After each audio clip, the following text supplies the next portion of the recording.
خدا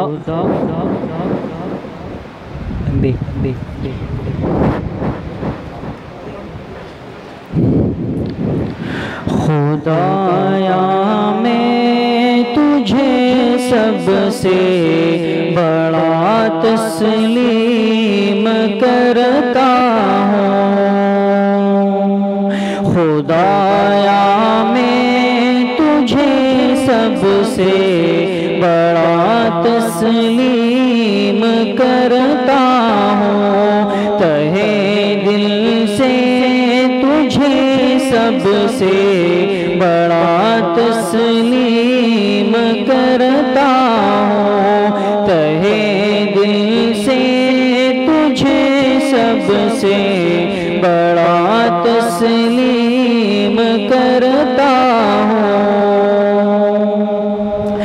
تیرا ہی نام آتا ہے میرے ہونٹوں پہ رہ رہ کر، تیرا ہی نام آتا ہے میرے ہونٹوں پہ رہ رہ کر، تجھے ہی لائق حمد و ثنا تسلیم کرتا ہوں، خدایا میں تجھے سب سے بڑا تسلیم کرتا ہوں، تجھے سے مانگتا ہوں میں مدد ہر ایک مشکل میں، تجھے سے مانگتا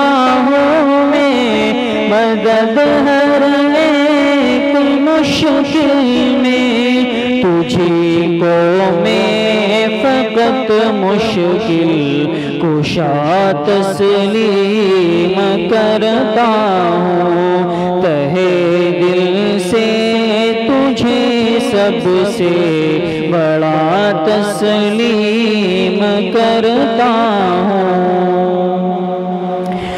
تیری رحمت کے آگے خوف سے اونچے پہاڑوں کو، تیری رحمت سے آگے خوف سے اونچے پہاڑوں کو، میرا ہی کی طرح سے ماں ہوا تسلیم کرتا ہوں، خدایا میں تجھے سب سے بڑا تسلیم کرتا ہوں، تہے دل سے تجھے سب سے بڑا تسلیم کرتا ہوں۔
ہمارے مخدوم مکرم حضرت مولانا ڈاکٹر عادل خان صاحب کو شہید کر دیا گیا ہے، تو نہایت ہی افسوس کی اطلاع ہے۔ دعا بھی فرمائے اللہ پاک حضرت کی مغفرت فرمائے، اللہ پاک حضرت کی شہادت کو قبول فرمائے۔ بہرحال اس موقع پر اب کچھ کہنا، نکاح ہے ہمارے اس برخوردار کا، تو حکم تھا کہ کچھ کلمات کہے جائیں، لیکن دوسری جانب یہ نہایت ہی غم اور افسوس کی اطلاع آئی ہے ابھی اللہ پاک ہمارے علماء کی، ہمارے اساتذہ کی، ہمارے مشائخ کی، سب کی اللہ پاک حفاظت فرمائے، خصوصاً ہمارے حضرات علماء دیوبند کی اللہ پاک ہر جانب سے حفاظت فرمائے، خصوصی دعائیں بھی آپ حضرات فرمائیں۔ اللہ پاک حضرت شہادت کی اطلاع ہے مصدقہ طور پر۔ چند کلمات عرض کرتے ہیں، پھر اس کے بعد انشاءاللہ نکاح کی ترتیب ہوگی، پھر دعا ہوگی۔ بس مختصر 2-4 باتیں عرض کرتے ہیں۔ نحمده ونصلي ونسلم على رسوله الكريم، اما بعد فاعوذ بالله من الشيطان الرجيم، بسم الله الرحمن الرحيم۔ قال الله تبارك وتعالى: يا أيها الناس اتقوا ربكم الذي خلقكم من نفس واحدة وخلق منها زوجها وبث منهما رجالا كثيرا ونساء واتقوا الله الذي تساءلون به والأرحام ان اللہ کان علیکم رقیبا۔ اللہ پاک نے انسانوں کو پیدا کیا، انسان کی فطرت میں اللہ پاک نے توالد اور تناسل کا جذبہ رکھا، اور ایک فطری خواہش کا ملاپ کا جذبہ اللہ پاک نے رکھا ہے۔ ہمارا یہ دین اسلام انتہائی معتدل اور جامع دین ہے۔ ہمارا یہ دین ہر شعبے میں رہنمائی کرتا ہے، چاہے وہ شعبہ عقائد کا ہو، چاہے وہ شعبہ عبادات سے تعلق رکھتا ہو، یا معاملات معاشرت و اخلاق سے۔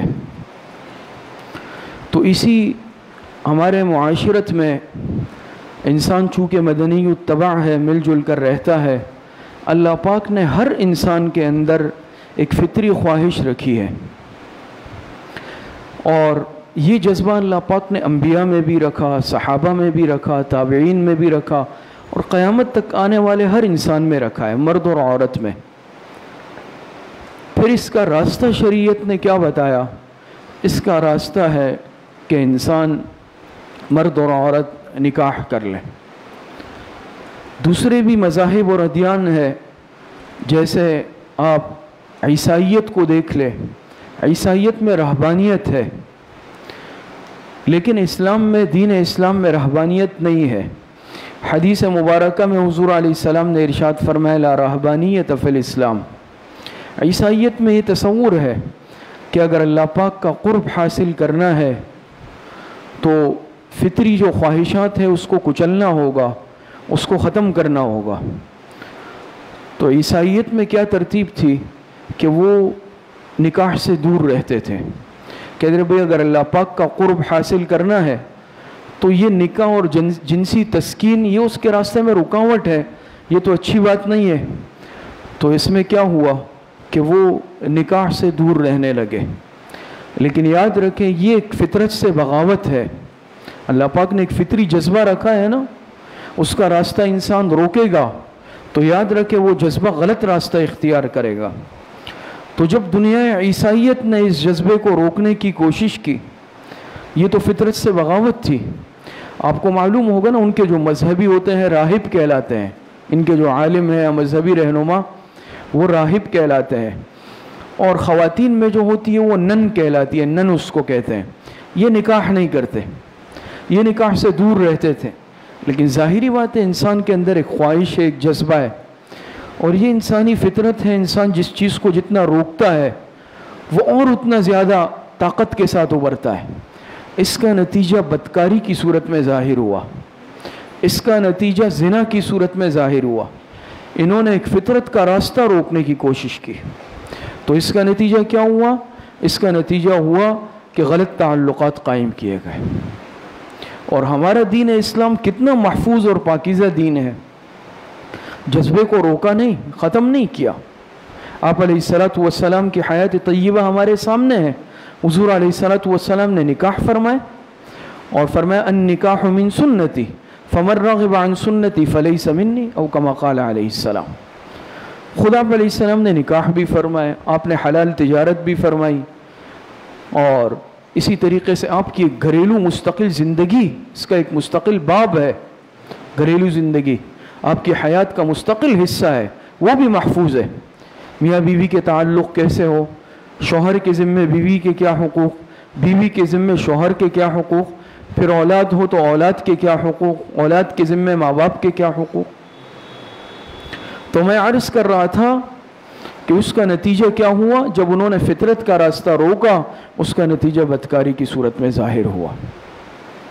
اور آج بھی آپ دیکھ لیں مغربی دنیا کو کہ وہ اس تعلقات کو بالکل درست سمجھتے ہیں کہ بھئی اگر دوستی ہو گئی یہ حق ہے, اور اس کا نتیجہ کیا ہے, آج ان کا نسب محفوظ نہیں, آج نسب محفوظ, رشتے محفوظ نہیں ہے اس دنیا میں. لیکن ہم مسلمانوں میں الحمدللہ یہ دین کی برکت ہے کہ آج رشتے محفوظ, پاکیزہ رشتے. آج دیکھیں کتنے پیارے رشتے. ہمارے استاذ محترم حضرت مولانا ڈاکٹر عبدالرزاق اسکندر صاحب دامت برکاتہم اکثر فرماتے ہیں نکاح کی تقریب کہ دیکھیں دین اسلام کی برکت ہے کہ آج ہمارے پیارے رشتے موجود ہیں. ہر ایک کو بھائی یہ میرے والد ہے, یہ میرے چچا ہے, یہ میرے ماموں ہے, یہ میرے تایا ہے, یہ میرا بھتیجا ہے. دیکھ کتنے انسان ایک خوشی کے ساتھ بتاتا ہے, اطمینان کے ساتھ آپس کے رشتے. یہ نکاح کی برکت ہے کہ نسب محفوظ ہو گیا. اور شریعت نے نسب کے محفوظ کرنے کا کتنا خیال رکھا کہ بھئی اگر کسی عورت کو طلاق ہو جائے وہ فوراً نکاح بھی نہیں کر سکتی دوسری جگہ جب تک کہ وہ عدت نہ گزار لے, یا شوہر کی وفات ہو جائے تو عدت کا مقصد کیا ہے؟ نسب کی حفاظت ہے. تو شریعت نے نسب کے حفاظت کا اتنا خیال رکھا. تو یہ ہمارے دین کی برکت ہے کہ نکاح کے نتیجے میں کہ وہ میاں اور بیوی, وہ مرد اور عورت کے پہلے کوئی تعلق نہیں, شاید اگر رشتہ دار نہ ہو تو تعارف بھی نہیں, لیکن آپ دیکھ لیں جیسے ہی نکاح ہوتا ہے اس نکاح کے نتیجے میں اللہ پاک دلوں میں محبت ڈال دیتے ہیں. کیسی محبت پیدا ہو جاتی ہے دل میں, یہ نکاح کی برکت ہے. اور دوسری بات کہ شریعت نے اس معاملے کو سادہ رکھا ہے. ہمارے ہاں یہ بھی قید نہیں ہے کہ فلاں جگہ پہ کرنا ہے, یہ بھی قید نہیں ہے کہ فلاں سے ہی پڑھواؤ گے تو ہوگا, اتنا مال خرچ کرو گے تو ہوگا. دنیا عیسائیت میں یہ بھی مشکل تھا, وہاں کلیسا سے باہر نکاح نہیں ہو سکتا تھا, کلیسا میں کرنا ضروری ہے, راہب سے پڑھوانا ضروری ہے, راہب کی خوشامد منت کرنا ضروری ہے, اس کو فیس دینا ضروری ہے, پھر خاص گھڑی خاص وقت ہوگا اس وہ ٹائم دے گا, اب فلاں وقت آئیں تب میں نکاح پڑھاؤں گا. یہ قید ہے ہمارے ہاں. بھئی جون سا دن آپ کی مرضی آپ نکاح کے لیے رکھ لیں, جس وقت آپ چاہیں آپ نکاح طے کر لیں, جہاں آپ کی مرضی ہو, جس مسجد میں, گھر میں, ہال میں, جہاں آپ پڑھوانا چاہیں آزادی ہے, جس سے آپ پڑھوانا چاہیں آپ کو آزادی ہے. شریعت نے اس میں قید نہیں رکھی, پابندیاں نہیں ہیں. ہاں یہ ہم نے اپنی طرف سے رسمیں اور پابندیاں کہ اتنے لاکھ روپے خرچ کریں گے, یہ رسم کریں گے, یہ رسم کریں گے, یہ رسم کریں گے. شریعت نے کوئی رسم نہیں رکھی, بس نکاح خطبہ ہے, ایجاب و قبول اور دعا ہے, ختم. یہ پھر ہمارے سارے چونچلے ہیں, یہ جو مشکلات پیدا کی ہیں یہ ہم نے خود اپنے لیے کی ہے. آج بچیاں بوڑھی ہو رہی ہے, سر سفید ہو رہے ہیں, اس میں شریعت کا کوئی قصور نہیں ہے, اس میں ہمارا اپنا قصور ہے, میرا اور آپ کا. ہم اس میں جو رشتے جب آتے ہیں ہم اس میں کیڑے نکالتے ہیں بہت عرصے تک, اور جب شادی کی عمر نکل جاتی ہے پھر ماں باپ روتے ہیں, افسوس کرتے ہیں. اور تیسری بات بس یہ عرض کرنی ہے کہ قرآن کریم میں جو آیات ہے خطبہ نکاح کے میں ایک آیت میں نے آپ حضرات کے سامنے پڑھی, 2 اور آیات ہیں, تینوں میں تقویٰ کا ذکر ہے. اور علماء نے نکتہ لکھا, حضرت مفتی محمد شفیع صاحب رحمۃ اللہ علیہ فرماتے ہیں کہ تقویٰ کا ذکر تینوں آیتوں میں, اس میں یہ نکتہ ہے, اللہ پاک بتانا چاہتے ہیں کہ تم جو نکاح کے بندھن میں بندھ رہے ہو, یاد رکھو یہ رشتہ تب صحیح چلے گا, میاں بیوی ایک دوسرے کے حقوق تب صحیح ادا کریں گے جب دونوں کے دلوں میں تقویٰ ہوگا. کیونکہ میاں بیوی کا رشتہ اتنا ایک جس کو کلوز کہتے ہیں نا، اتنا قریبی رشتہ ہے کہ اس میں اگر حق تلفی ہو جائے تو اس کے ادائیگی کی پھر کوئی صورت بھی نہیں ہے کہ آپ کسی جرگے میں پولیس تھانے کے ذریعے فوج کے ذریعے سے وہ حق ادا کرواؤ. اس پر بہت سارے آپس کے تعلقات ہیں نا، حقوق ایک دوسرے پر. وہ حقوق تب ادا ہو سکتے ہیں جب شوہر کے دل میں بھی خوف خدا اور تقوی ہو اور بیوی کے دل میں بھی خوف خدا اور تقوی ہو، تبھی ادا ہو سکتے ہیں. تو یہ درخواست ہے کہ اپنے بچوں کی شادی کریں تو ان کو شادی کے مسائل سے بھی آگاہ کریں، اور جو نکاح کرے، ایک عمومی بات عرض کر رہا ہوں، تو شوہر کی ذمہ داری ہے کہ وہ بیوی کے حقوق سمجھ لیں، مجھ پر بیوی کے کیا کیا حقوق اور ذمہ داریاں ہیں، اور بچی والوں کی بھی ذمہ داری ہے کہ وہ اپنی بچی کے اور اپنے حقوق سمجھ لیں کہ اس کے ذمہ شوہر کے کیا کیا حقوق ہیں. اور اصل چیز میں نے عرض کیا وہ ہے تقوی. دلوں میں تقوی ہوگا، خوف خدا ہوگا، تو نہ ایک دوسرے کی حق تلفی ہوگی، نہ ایک دوسرے سے شکوے شکایتیں ہوگی. آج یہی مصیبت ہے، شوہر چاہتا ہے مجھے سارے حقوق ملے، میں بیوی کے حقوق ادا نہیں کروں. بیوی چاہتی ہے مجھے میرے سارے حقوق ملے، میں چاہے شوہر کے حقوق ادا کروں یا نہیں کروں. اسی سے اختلاف، اس کو اس سے گلا، اس کو اس سے گلا. اور معاملہ وہاں خراب ہوتا ہے کہ جب چھوٹی چھوٹی باتوں کو شکایت بنا کر اپنے بڑوں کے پاس لایا جاتا ہے. یاد رکھیں، اس چیز سے ہمیشہ رشتے ٹوٹتے ہیں اور خراب ہوتے ہیں. اور پھر افسوس کے ساتھ اگر خدا نخواستہ ماں باپ اپنے بچے کی غلط طرفداری کر لے تو پھر رشتہ ٹوٹنے سے کوئی نہیں بچا سکتا. تو بہرحال ہمارے اس بچے کا نکاح ہے، آج نکاح ہے، ابھی ہوگا انشاءاللہ. ہم دعا کرتے ہیں کہ اللہ پاک فریقین کو حقیقی خوشیاں نصیب فرمائے. اللہ پاک دونوں خاندانوں میں جوڑ، الفت، محبت پیدا فرمائے. ہر قسم کی فتنوں سے، حاسدین سے، باغزین سے، مفسدین سے، شرارتیوں کی شرارت سے اللہ پاک ان کو محفوظ فرمائے. اور باقی جتنے بچے بچیاں شادی کی عمر کو پہنچ چکے ہیں، انتظار میں ہیں، اللہ پاک سب کو مناسب رشتے مہیا فرمائے. ابھی انشاءاللہ نکاح ہوگا، اس کے بعد انشاءاللہ دعا ہوگی.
نصیب صادق محمد سلام آپ ہیں. یہ دو نکاح ہیں.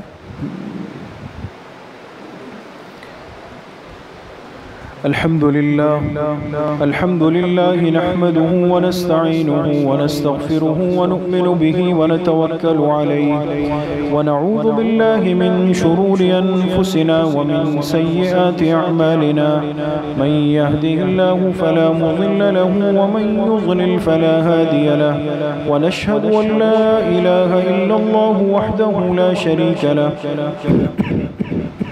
ونشهد أن سيدنا وسندنا ونبينا ومولانا محمدا عبده ورسوله صلى الله تعالى عليه وعلى آله وأصحابه أجمعين. أما بعد فأعوذ بالله من الشيطان الرجيم. بسم الله الرحمن الرحيم. يا أيها الذين آمنوا اتقوا الله حق تقاته ولا تموتن إلا وأنتم وهم مسلمون. وقال تعالى: يا أيها الناس اتقوا ربكم الذي خلقكم من نفس واحدة وخلق منها زوجها وبث منهما رجالا كثيرا ونساء واتقوا الله الذي تساءلون به والأرحام إن الله كان عليكم رقيبا. وقال تعالى: يا أيها الذين آمنوا اتقوا الله وقولوا قولا سديدا يصلح لكم أعمالكم ويغفر لكم ذنوبكم ومن يطع الله ورسوله فقد فاز فوزا عظيما. وقال رسول الله صلى الله عليه وسلم: النكاح من سنتي. وقال: فمن رغب عن سنتي فليس مني، أو كما قال عليه الصلاة والسلام.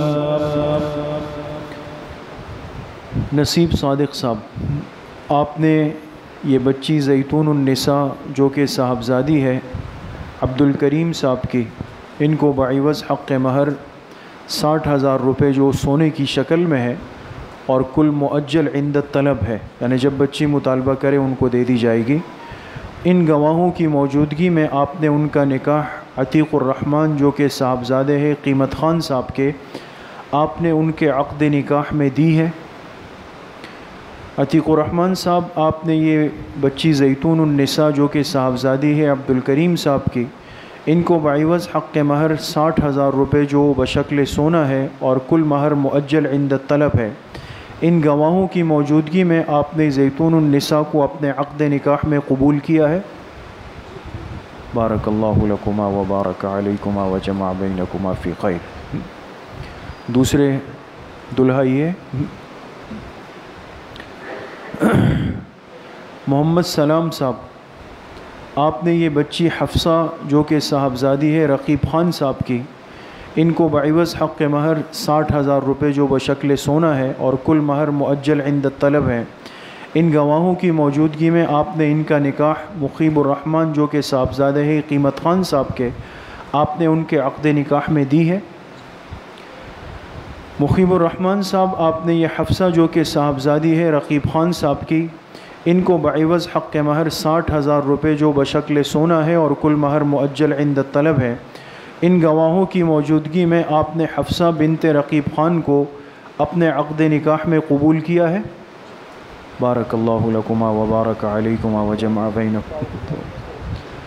الحمدللہ رب العالمین والصلاة والسلام علی سید الانبیاء والمرسلین سیدنا و مولانا محمد وآلہ واصحابہ اجمعین. یا اللہ یا ارحم الراحمین، ہمارے صغیرہ کبیرہ ظاہراً باطناً ہر طرح کے گناہوں کو معاف فرما دے. یا اللہ، یہ جو نکاح کی مبارک بابرکت مجلس ہوئی ہے، اس بابرکت مجلس کو اپنی بارگاہ عالیہ میں قبول فرما دے. یا اللہ، جن دو بچوں کے نکاح ہوئے ہیں ان کو دارین کی خوشیاں اور سعادتیں یا اللہ نصیب فرما دے. آپس میں اتحاد، اتفاق، محبت، الفت یا اللہ نصیب فرما دے. نکاح کی برکت سے یا اللہ ان کو نیک صالح اولاد عافیت کے ساتھ نصیب فرما دے. ہر قسم کی تکلیف سے یا اللہ ان کی اور ہم سب کی حفاظت فرما دے. حاسدین کے حسد سے، باغزین کے بغض سے، شرارت کرنے والوں کی شرارت سے، نظر بد لگانے والوں کی نظر بد سے، ساحرین کے سحر اور جادو سے یا اللہ ان کی حفاظت فرما دے. یا اللہ، جتنے حاضرین اس وقت اس مجلس میں تشریف لائے محبت سے، یا اللہ سب کی حاضری کو قبول فرما کر سب کے لیے آخرت میں نجات کا ذریعہ بنا دے. یا اللہ ان کے مال میں، ان کے رزق میں، ان کے گھر میں یا اللہ خوب برکتیں نصیب فرما دے. اور یا اللہ جو افسوسناک حادثہ ہوا ہے، ہمارے مخدوم و مکرم، ہمارے بزرگ نامور عالم دین حضرت اقدس حضرت ڈاکٹر عادل خان صاحب شہید رحمۃ اللہ علیہ، جو آج کل اہل حق کی قیادت کر رہے تھے، اور یقیناً یا اللہ باطل کے سامنے تیرے دین کے لیے، تیرے پیغمبر کے لیے، اور یا اللہ ان کی مقدس جماعت صحابہ کی حفاظت کے لیے یا اللہ ڈٹ کر کھڑے ہوئے تھے. اے اللہ، ظالموں نے ان پر ہمیشہ کی طرح وار کیا ہے. یا اللہ یہ تو اہل حق کا سلسلہ ہے، شہادت ہماری معراج ہے، ہماری منزل ہے، ہماری مقصود ہے. اے اللہ اہل حق نہ ان سے پہلے ڈرے ہیں، نہ آئندہ ڈریں گے. یا اللہ یہ چیزیں اہل حق کے، اہل دین کے راستے کی رکاوٹ نہیں، نہ ہمارے بڑوں بزرگوں نے یا اللہ ان چیزوں کی پرواہ کی ہے. یا اللہ ہمارے حضرت کی شہادت کو قبول فرما لے. یا اللہ ان کی شہادت کو قبول فرما لے. یا اللہ ان کے پاکیزہ خون کی برکت سے یا اللہ ان بدباطنوں کو، ان روافظ کو، ان گستاخوں کو یا اللہ نیست و نابود فرما دے۔ یا اللہ ان ملک کے دشمنوں نے یا اللہ ملک کی بنیادیں کھودنے کی کوششیں شروع کی ہے، یہ پاکستان کو خراب کرنا چاہتے ہیں۔ یا اللہ ان دشمنان دین کو، یا اللہ دشمنان ملک کو یا اللہ خائب و خاسر فرما دے۔ یا اللہ ان کی نسلوں سے یا اللہ ہمارے ملک کو محفوظ فرما دے۔ یا اللہ ان کی جڑوں کو تباہ فرما دے۔ یا اللہ چن چن کر یا اللہ ان پہ اپنا عذاب نازل فرما دے۔ جن بدبختوں کے ہاتھ یا اللہ اس ظلم میں استعمال ہوئے ہیں، یقیناً آپ ان سے واقف ہے، یا اللہ ان کو نشان عبرت فرما دے۔ یا اللہ نشان عبرت فرما کے ہمارے دلوں کو ٹھنڈا فرما دے۔ یا اللہ ہمارے سینوں کو ٹھنڈا فرما دے۔ یا اللہ اس ملک میں علماء نے سب سے زیادہ قربانیاں دی، لوگوں کی باتیں بھی سنی، لوگوں کے طعنے بھی سنے، اپنوں کے بھی پرایوں کے بھی۔ یا اللہ سب کی قبریں اسی ملک میں بنی، کوئی ملک سے بھاگ کر نہیں گیا۔ یا اللہ سب نے اس ملک سے وفاداری کی، جس کلمے کی بنیاد پر انہوں نے ملک بنایا تھا، وفاداری کرتے ہوئے اسی ملک میں یا اللہ شہادتوں کا ایک طویل سلسلہ رہا۔ مختلف شہروں میں یا اللہ ہمارے شہید اساتذہ کی، علماء کی قبریں ہیں۔ یا اللہ اس مبارک خون کی برکت سے اس ملک کی حفاظت فرما دے۔ یا اللہ ایسے دشمنوں کو اور یا اللہ ایسے بدباطنوں کو، ایسے فاسدوں کو یا اللہ چن چن کر اپنے عذاب کا نشانہ بنا دے۔ یا اللہ جتنے علماء، ہمارے اکابر، بزرگ، مشائخ، اہل دعوت، طلباء، عامت الناس یا اللہ سب کی جان، مال، عزت، آبرو، ایمان کی حفاظت فرما دے۔ یا اللہ ہمارے مساجد کی، ہمارے مدارس کی، ہمارے خانقاہوں کی، دعوت کے مراکز کی یا اللہ بھرپور حفاظت فرما دے۔ یا اللہ سب کی حفاظت فرما دے، سب کی عزتوں کی یا اللہ حفاظت فرما دے۔ اور یا اللہ جتنے گھروں میں جوان بچے بچیاں شادی کے انتظار میں ہیں، غیب سے یا اللہ جوڑ کے رشتوں کا انتظام فرما دے۔ یا اللہ والدین کی اس پریشانی کو یا اللہ ختم فرما دے۔ ہم سب کا خاتمہ بالایمان و بالخیر نصیب فرما دے۔ یا اللہ ہماری دعاؤں کو اپنے فضل و کرم سے، فضل و رحمت سے اپنی بارگاہ میں قبول اور منظور فرما دے۔ وصلی اللہ وسلم علی نبینا محمد وآلہ وصحبہ اجمعین برحمتک یا